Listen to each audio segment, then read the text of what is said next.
Good morning, Boker Tov. How are ya?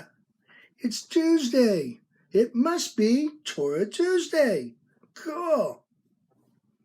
Life is good. I hope it's good where you are. We've got a couple of things to discuss today. First, we got the Parsha, Bashlach. Lots of stuff going on. Plus, Sunday is a Tu B'Shvat. So, let's talk about the Parsha first. Okay. Well, this week, we've got lots going on. Pharaoh's finally said, go, get out, kagazont, split.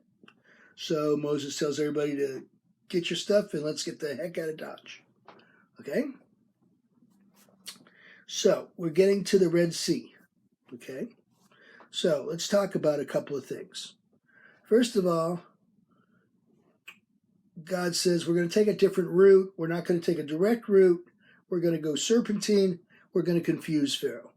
Because Pharaoh, of course, he's on the way to go get him again. Okay? So what happens is, Moses says, how are we going to know? Don't worry about a thing. We got you taken care of. God is a cloud of dust in front of them and a cloud of fire in back of them. Now, what does that mean? Well, that means during the day, God appears as a cloud of dust, this huge dust, okay? This huge storm or wind or whatever you want to call it, of dust that the Israelites can follow. Or at night, since it's hard to follow dust, stay with me, I understand. Stay with me here. It's since it's nighttime, let's make it more obvious, so it's fire. So God is a cloud of fire at night and is a cloud of dust during the day. Okay? So everybody can follow. Actually, it's not really, the Hebrew translation is pillar, not cloud. Okay. And now just imagine how many people we're talking about. We're probably talking about 500, 600,000 people. Okay, we're not into millions yet. We're only talking in the hundreds of thousands. That's still a lot of people, okay? All fleeing at the same time, okay? They get to the Red Sea, okay? And the Red Sea is there. And, of course, they look at Moses, and Moses goes, okay, then. What do I do, big guy? And God says, don't worry about a thing. Go up to that point and lift up that staff I gave you, and I'll make the sea part. The Israelites are a little on the skeptical side, but that's okay. And where does it say? It says, then Moses held out his arm over the sea, and Adonai drove back the sea with a strong east wind all that night. The waters were split, and the Israelites went into the sea on dry land, the waters forming a wall for them on their right and on their left. The Egyptians came in pursuit after them in the sea, all of Pharaoh's horses, chariots, and horsemen. Okay? In other words, they're gaining on them. Okay? And there's so many people, there's so many Israelites. Remember, they're all on foot. Pharaoh and his people, or his army, is in chariots. So obviously they've got the advantage. Okay?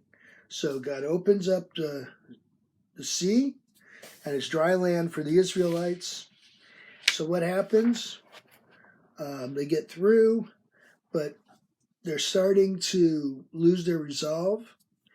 And the women are at the end of the sea, and they say, wait, come with us, come. And the men start freaking out. Okay? Figures, right? We start freaking out. The women, led by Miriam, Moses' sister, okay, gets everybody going and gets us back across the other side, okay? So, when we get across the other side, okay, it's called the Song at the Sea, and it's really cool. This is where the Micha Mocha comes from. You know how we do the Micha Mocha during the service? On Shabbos and most of our minions? The Michamocha, it translates to, "Who is like you, Adonai, among the gods?" Today, of course, we understand this to mean that there's no God but Adonai.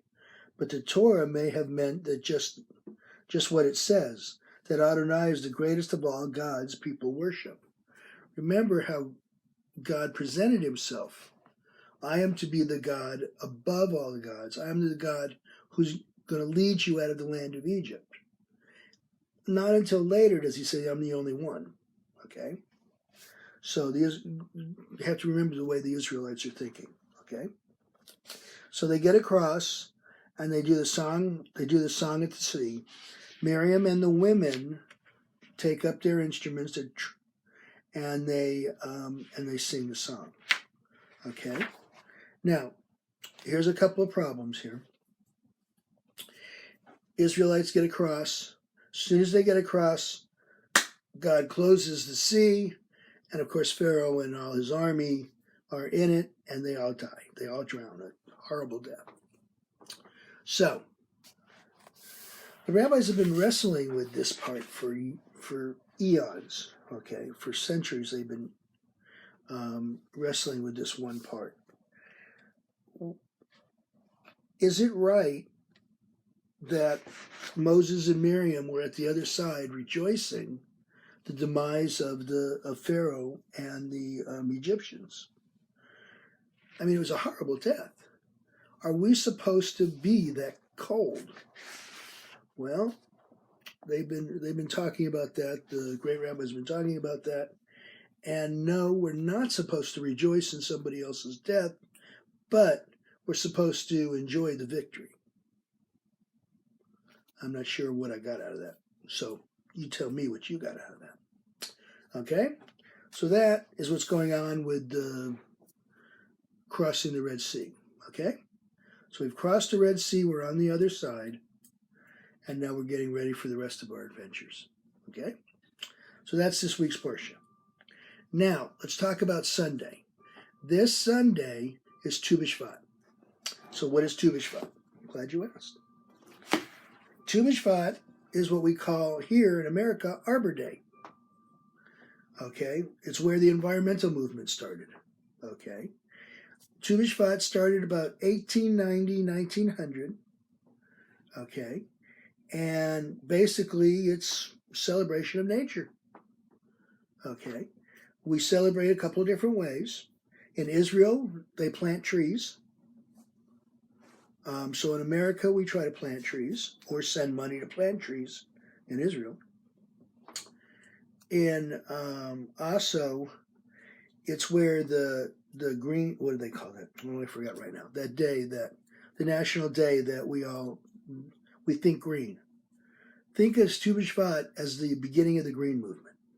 Okay? So nowadays, what's real popular to do is we have a Seder, a Tu B'Shvat Seder.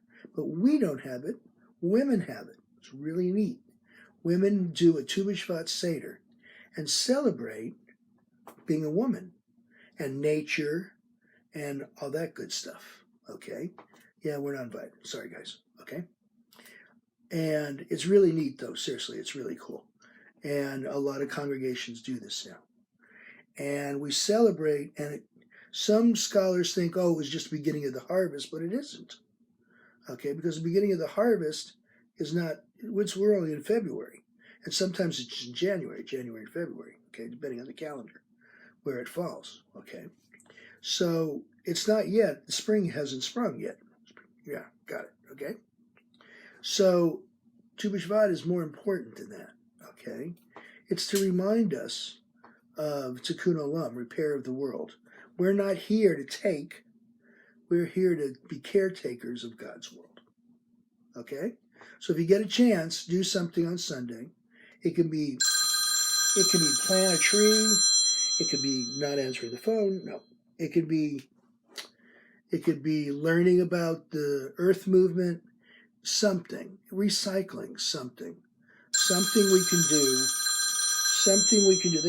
They really want to talk to me. Something we can do with the environment. Okay? So that's Tu B'Shvat, and it starts Sunday and goes into Monday. Okay? So that's it. That's all I got. Okay. So I hope you have a good week. I hope life is good. And I enjoy watching you watch. Got it. And I'll see you here next Tuesday for Torah Tuesday. Have a good week. Peace out.